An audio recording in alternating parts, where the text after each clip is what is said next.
Olá, meus irmãos e irmãs de Ideal Espírita, vocês amigos e amigas que nos acompanham aqui na página Estação da Luz Espírita, muitíssimo obrigado mesmo pela sua companhia.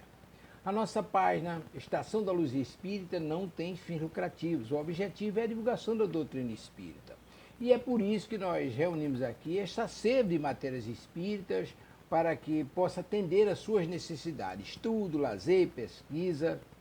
Você encontra aqui na nossa página Estação da Luz Espírita os livros da codificação, obras suplementares, entrevistas, palestras e os programas da Web Rádio Estação da Luz de Natal e Web Rádio Cristo Consolador de São Paulo. Ou seja, um acervo que atenda às suas necessidades, sem fins lucrativos. O objetivo é a divulgação da doutrina espírita. E agora eu convido você para nos acompanhar na reprodução de mais esse trabalho imperdível. Muito obrigado mesmo pela sua companhia e vamos juntos!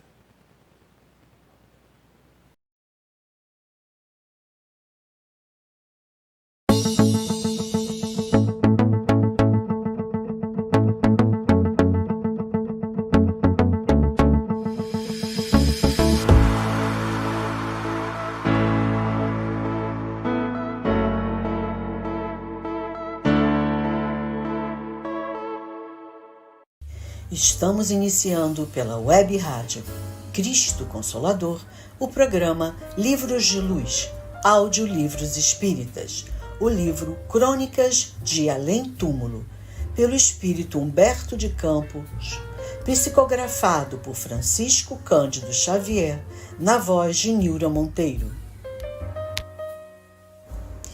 Crônicas de Além Túmulo, capítulo 34, Carta a minha mãe. Hoje, mamãe, eu não te escrevo daquele gabinete cheio de livros sábios em que o teu filho, pobre e enfermo, via passar os espectros dos enigmas humanos, junto da lâmpada que, aos poucos, lhe devorava os olhos no silêncio da noite. A mão que me serve de porta-caneta é a mão cansada de um homem paupérrimo que trabalhou o dia inteiro buscando o pão amargo e cotidiano dos que lutam e sofrem. A minha secretária é uma tripeça tosca à guisa de mesa e as paredes que me rodeiam são nuas e tristes, como aquelas da nossa casa desconfortável em Pedra do Sal. O telhado sem forro deixa passar a ventania lamentosa da noite e desse remanso humilde, no qual a pobreza se esconde exausta e desalentada. Eu te escrevo sem insônias e sem fadigas, para contar-te que ainda estou vivendo para amar e querer a mais nobre das mães. Quereria voltar ao mundo que deixei para ser novamente teu filho, desejando fazer-me um menino, aprendendo a rezar com o teu espírito santificado nos sofrimentos. A saudade do teu afeto leva-me constantemente a essa Parnaíba das nossas recordações, cujas ruas arenosas, saturadas do vento salitroso do mar, sensibilizam a minha personalidade. E dentro do crepúsculo estrelado da tua velhice, cheia de crença e de esperança, vou contigo em espírito nos retrospectos prodigiosos da imaginação, aos nossos tempos distantes. Vejo-te com os teus vestidos modestos em nossa casa de Miritiba, suportando com serenidade e devotamento os caprichos alegres de meu pai. Depois, faço a recapitulação dos teus dias de viuvez dolorosa, junto da máquina de costura e do teu terço de orações, sacrificando a mocidade e a saúde pelos filhos, chorando com a eles e orfandades que o destino lhes reservara, e junto da figura gorda e risonha da Midoca, ajoelho-me aos teus pés e repito: meu Senhor Jesus Cristo, se eu não tiver de ter uma boa sorte, levai-me deste mundo, dando-me uma boa morte. Muitas vezes o destino se fez crer que partirias antes daqueles que havia nutrido com o beijo das tuas carícias, nebandando os mundos ermos e frios da morte. No entanto, Partimos e tu ficastes.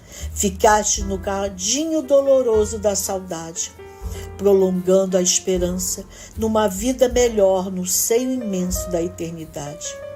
E o culto dos filhos e o consolo suave do teu coração, acariciando os teus netos, guardas com o mesmo desvelo o meu cajueiro, que aí ficou como um símbolo plantado no coração da terra parnaibana. E carinhosamente colhes das suas castanhas e das suas folhas fartas e verdes, para que as almas boas conservem uma lembrança do teu filho, arrebatado no turbilhão da dor e da morte. Ao Mirócles, mamãe, que providenciou quanto ao destino desse irmão que aí deixei, enfeitado de flores e passarinhos, estuantes de seiva, na carne moça da terra, pedi, velasse pelos teus dias de isolamento e velhice, substituindo-me junto do teu coração. Todos os nossos te estendem as suas mãos bondosas e amigas, e assombrada que hoje ouves a minha voz por meio das mensagens que tenho escrito, para quantos me possam compreender. Sensibilizam-me as tuas lágrimas quando passas os olhos cansados sobre as minhas páginas póstumas e procuro dissipar as dúvidas que torturam o teu coração combalido nas lutas. Assaltam-te o desejo de me encontrares, tocando-me com as generosas ternuras de tuas mãos, lamentando as tuas vacilações e os teus escrúpulos, temendo aceitar as verdades espíritas em detrimento da fé católica que te vem sustentando nas provações. Mas não é preciso, mãe, que me procures nas organizações espíritas e para creres na sobrevivência do teu filho. Não é preciso que abandones o princípio da tua fé. Já não há mais tempo para que teu espírito excursione experiências no caminho vasto das filosofias religiosas. Numa de suas páginas, dizia Coelho Neto que as religiões são como as linguagens. Cada doutrina envia a Deus, a seu modo, o voto de súplica ou de adoração. Muitas mentalidades entregam-se aí no mundo aos trabalhos elucidativos da polêmica ou da discussão. Chega, porém, um dia em que o homem acha melhor repouso na fé a que se habituou, nas suas meditações e nas suas lutas. Esse dia, mamãe, é o que estás vivendo, refugiada no conforto triste das lágrimas e das recordações, ascendendo as culminâncias do teu calvário de saudade e de angústia. Fixa os olhos na celeste expressão do crucificado e Jesus, que é a providência misericordiosa de todos os desamparados, de todos os tristes, te fala ao coração dos vinhos suaves e doces de Canaã, que se metamorfosearam no vinagre amargoso dos martírios e das palmas verdes de Jerusalém, que se transformaram na pesada coroa de espinhos. A cruz, então, se te afigura mais leve e caminhas. Amigos devotados e carinhosos te enviam de longe o terno consolo dos seus afetos, e prosseguindo no teu culto de amor aos filhos distantes, esperas que o Senhor, com as suas mãos prestigiosas, venha decifrar para os teus olhos os grandes mistérios da vida. Esperar e sofrer têm sido os dois grandes motivos acerca dos quais rodopiaram os teus quase 75 anos de provações, de viuvez e de orfandade. E eu, minha mãe, não estou mais aí para afagar-te as mãos trêmulas e os cabelos brancos que as dores santificaram. Posso prover-te de pão e nem de guardar-te na fúria da tempestade, mas, abraçando o teu espírito, sou a força que adquires na oração, como se absorvesse um vinho misterioso e divino. Inquirido certa vez pelo grande Luiz Gama sobre as necessidades da sua alforria, um jovem escravo lhe observou: não, meu senhor, A liberdade que me oferece me doeria mais que o ferrete da escravidão, porque minha mãe, cansada e decrépita, ficaria sozinha nos mistérios do cativeiro. Se Deus me perguntasse, mamãe, sobre os imperativos da minha emancipação espiritual, eu teria preferido ficar, não obstante a claridade apagada e triste dos meus olhos e a hipertrofia que me transformava num monstro, para levar-te ao meu carinho e à minha afeição, até que pudéssemos partir juntos desse mundo em que tudo sonhamos para nada alcançar. Se a morte, porém, parte os grilhões frágeis do corpo, é impotente para dissolver as algemas inquebrantáveis do espírito. Deixa que o teu coração prossiga, oficiando no altar da saudade e da oração, cântaro divino e santificado. Deus colocará dentro dele o mel abençoado da esperança e da crença. E um dia, no portal ignorado do mundo das sombras, eu virei, de mãos entrelaçadas com a midoca, retrocedendo no tempo, para nos transformarmos em tuas crianças bem-amadas. Seremos agasalhados, então, nos teus braços cariciosos, como 2 passarinhos minúsculos, ansiosos da doçura quente e suave das asas maternas. E aguardaremos as nossas lágrimas nos cofres de Deus, na qual elas se cristalizam como as moedas fulgurantes e eternas do erário de todos os infelizes e desafortunados do mundo. Tuas mãos segurarão ainda o terço das preces inesquecíveis e nos ensinarás de joelhos a implorar de mãos postas as bênçãos prestigiosas do céu. E, enquanto os teus lábios sussurrarem de mansinho, salve rainha, Mãe de misericórdia, começaremos juntos a viagem ditosa do infinito, sob o dossel luminoso das nuvens claras, tênues e alegres do amor. Capítulo 35. Trago-lhe o meu adeus, sem prometer voltar breve. Apreciando, em 1932, o Parnasso de além-túmulo que os poetas desencarnados mandaram ao mundo, por intermédio de você, chamei a atenção dos estudiosos para a incógnita que o seu caso apresentava. Os estudiosos certamente não apareceram, deixando, porém, o meu corpo minado por uma hipertrofia renitente. Lembrei-me do acontecimento. Julgara eu que os brados do outro mundo, com a sua originalidade estilar, se comprometiam pela eternidade da produção. O falso pressuposto de que se pudessem identificar por outra forma, encontrando ensejo para me fazer ouvir, por intermédio de suas mãos, escrevi crônicas póstumas que o senhor Frederico Figner transcreveu nas colunas do Correio da Manhã.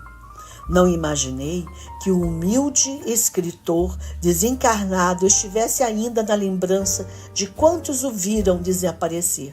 E as minhas palavras provocaram celeuma. Discutiu-se e ainda se discute. Você foi apresentado como hábil fazedor de pastichos e os noticiaristas vieram averiguar o que havia de verdadeiro a respeito do seu nome. Colheram informes, conheceram a honestidade da sua vida simples e as dificuldades dos seus dias de pobre. E, por último, quiseram ver como você escrevia a mensagem dos mortos, qual uma Remington acionada por dedos invisíveis. Tive pena quando soube que iam conduzi-lo a um teste e recordei-me do primeiro exame a que me sujeitei a ir, com o coração batendo forte. Fiz questão de enviar-lhes algumas palavras, como o homem que fala de longe a sua pátria distante, por meio das ondas de Hertz, sem saber se os seus conceitos serão reconhecidos pelos patrícios, levando em conta as deficiências do aparelho receptor e os desequilíbrios atmosféricos. Todavia, bem ou mal, consegui falar alguma coisa. Eu devia essa reparação à doutrina que você sinceramente professa. Esperariam, talvez, que eu falasse sobre os fabulosos canais de Marte, sobre a natureza de Vênus, descrevendo como os viajantes de Jules Verne a orografia da Lua. Julgo, porém, que, por enquanto, me é mais fácil uma discussão sobre o diamagnetismo de Faraday.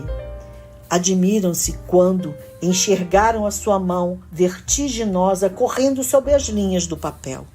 A curiosidade jornalística é agora levantada acerca da sua pessoa.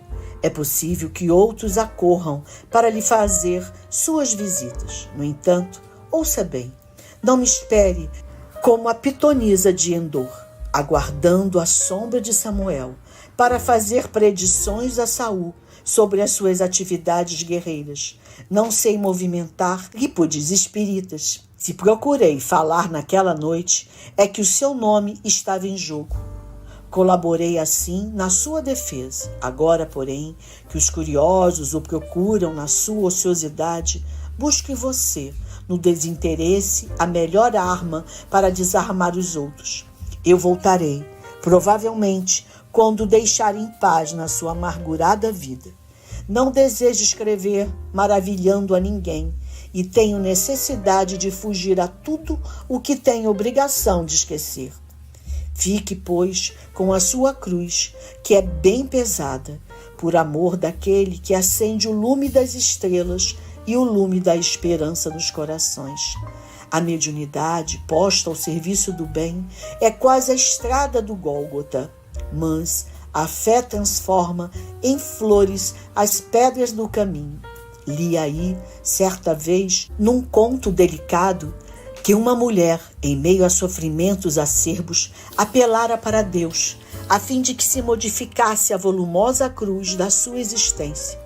Como a filha de Cipião, vira nos filhos as joias preciosas da sua vaidade e do seu amor, mas, como Niobe, vira-os arrebatados no torvelinho da morte, impelidos pela fúria dos deuses. Tudo lhe falhara nas fantasias do amor, do lar e da aventura. Senhor, exclama ela, por que me deste uma cruz tão pesada? Arranca dos meus ombros fracos esse insuportável madeiro. Nas asas brandas do sono, porém, a sua alma de mulher viúva e órfã foi conduzida a um palácio resplandecente. Um anjo do Senhor recebeu-a no pórtico com a sua bênção. Uma sala luminosa e imensa lhe foi designada. Toda ela se enchia de cruzes, cruzes de todos os feitios. Aqui, disse-lhe uma voz suave, se guardam todas as cruzes que as almas encarnadas carregam na face triste do mundo. Cada um desses madeiros traz o nome do seu possuidor. Atendendo, porém, a tua súplica, ordena a Deus que escolhas aqui uma cruz menos pesada do que a tua. A mulher preferiu, conscientemente, aquela cujo peso competia com as suas possibilidades, escolhendo-a entre todas.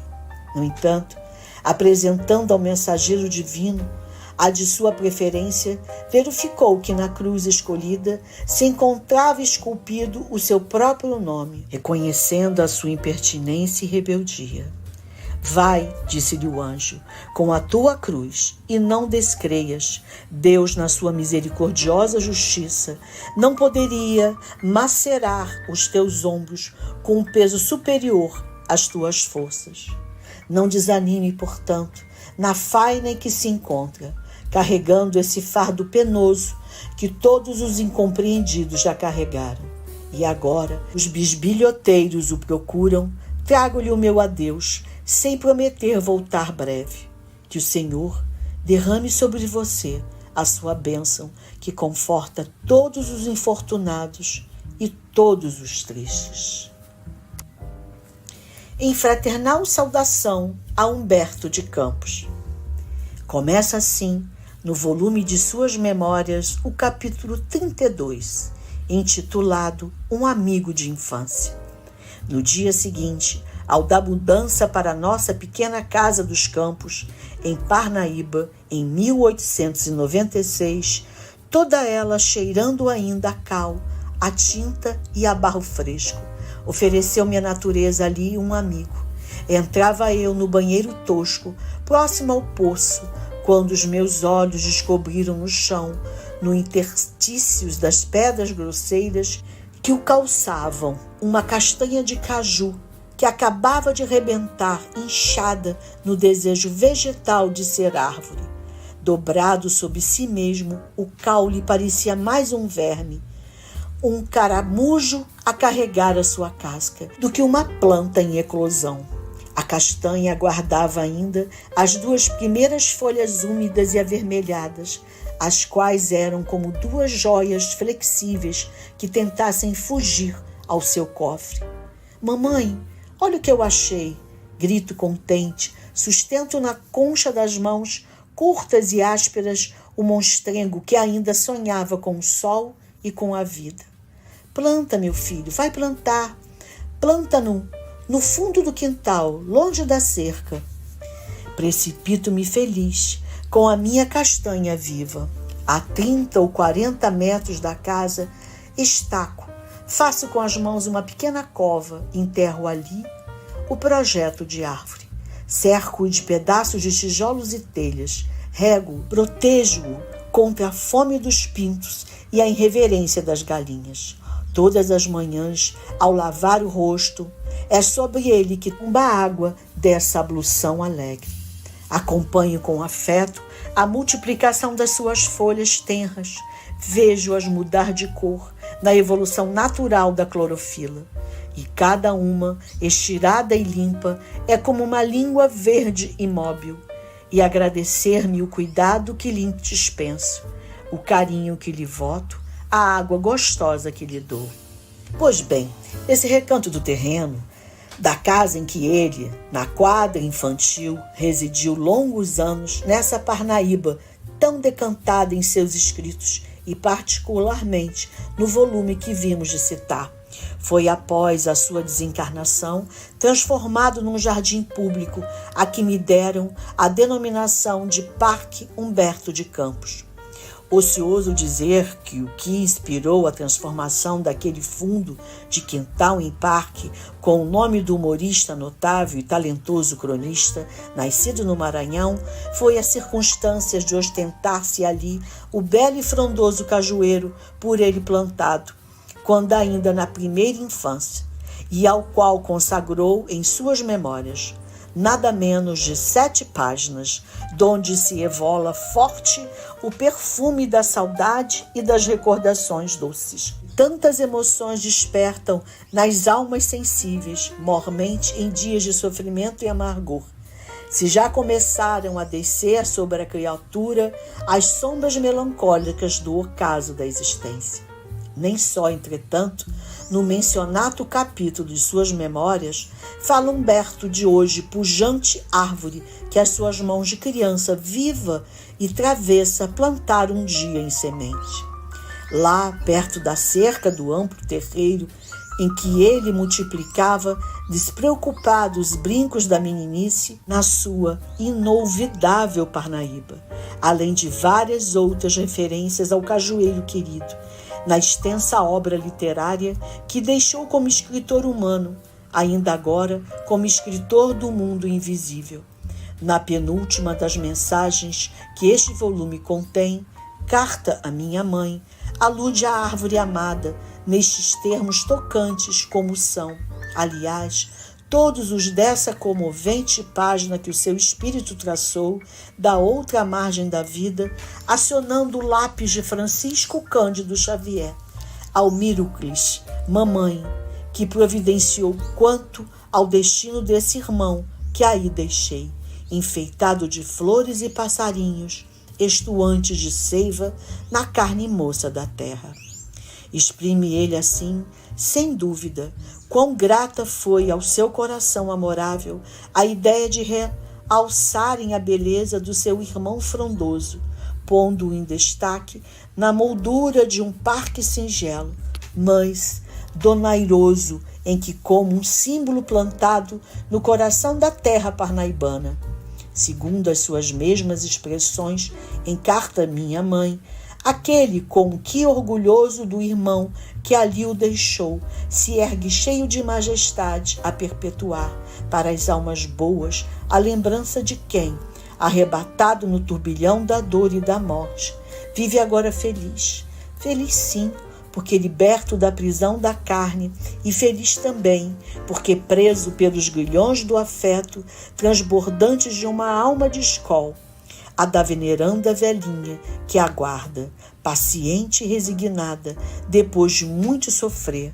Também lhe soe a hora da libertação, para juntar-se de novo ao filho idolatrado nos páramos da verdadeira vida. Assim sendo, gratíssimo igualmente nos é associar-nos à homenagem que a bem inspirada e piedosa iniciativa da criação do Parque Humberto de Campos envolve, sem contudo a restringirmos ao homem que pelo fulgor da sua inteligência se impôs a admiração e a estima dos seus contemporâneos e dos pósteros, tanto quanto pela soma de seus dotes morais. Antes, rendemo-la de preferência ao seu espírito pela magnitude do esforço e pela caridosa solicitude com que procura, desde que se romper os véus que lhe impediram a visão da verdade espiritual, demonstrar aos homens incrédulos não só a realidade positiva da sobrevivência da alma, como a da sua existência no além, qual a revelou e continua a patentear o Espiritismo. Esse Espiritismo que na Terra pouco lhe atraiu a atenção e é tomado de emoção viva e de legítimo encantamento ante a grandiosidade desse esforço a que ele se lançou com prodigioso devotamento e que lhe conservará pelos tempos afora o nome e os feitos, mais do que todas as obras que haja produzido e pudesse produzir como homem, como espírito encarnado, por muito geniais fossem elas, que nos juntamos aos que lhe exalçaram para os dias atuais o nome e a lembrança, fundando o parque no qual frondeia opulenta da seiva que lhe fornece a carne moça da terra o seu inesquecível cajueiro. Fazemo-lo da maneira que se nos apresenta objetivamente possível nesse instante em que, reunidas em volume, entregamos à deleitação dos estudiosos e aos amantes das belas letras as suas crônicas de além-túmulo, reproduzindo aqui como um símbolo, conforme ele próprio qualificou, símbolo certamente de grandeza e elevação espiritual, pois que instituído para as almas boas a imagem da árvore imponente, numa fotografia do parque em que ela altaneira se levanta, fotografia essa que a sua carinhosa progenitora ofertou a um excelente companheiro nosso, quando em janeiro do ano corrente, a viajar por todo o norte, logrou visitá-la, graças à gentileza de um amigo comum. Deparando-se-lhe no visitante um admirador entusiasta do seu saudoso Humberto, em cujo espírito conta ele bondoso amigo invisível, a respeitável anciã não se contentou com o lhe presentear a reprodução fotográfica de uma solenidade que lhe há de ter feito derramar não poucas lágrimas de comoção e saudade. Escreveu-lhe nas costas uma dedicatória bastante eloquente na sua simplicidade. Esta circunstância torna para nós a sua transcrição aqui mais que um dever, um ato de culto reverente a esse duplo amor materno-filial que de longe nos evôs traz enlaçadas duas almas legitimamente irmãs e fundidas por ele e para sempre no amor infinito de Deus. Diz assim a dedicatória: ao Senhor José Maria Macedo Santos, ofereço como lembrança da honrosa visita que me fez a fotografia do Parque Humberto de Campos no dia de sua inauguração, com sincera gratidão da humilde criada Ana C. Veras, Parnaíba, 10 de janeiro de 1937. Excelsior! Dizemos ao encerrar essas linhas pobres de uma homenagem que só não é desprezível porque feita de coração aberto, dizendo em saudação fraternal e à maneira de sincero reconhecimento ao espírito amigo que foi entre nós, Humberto de Campos.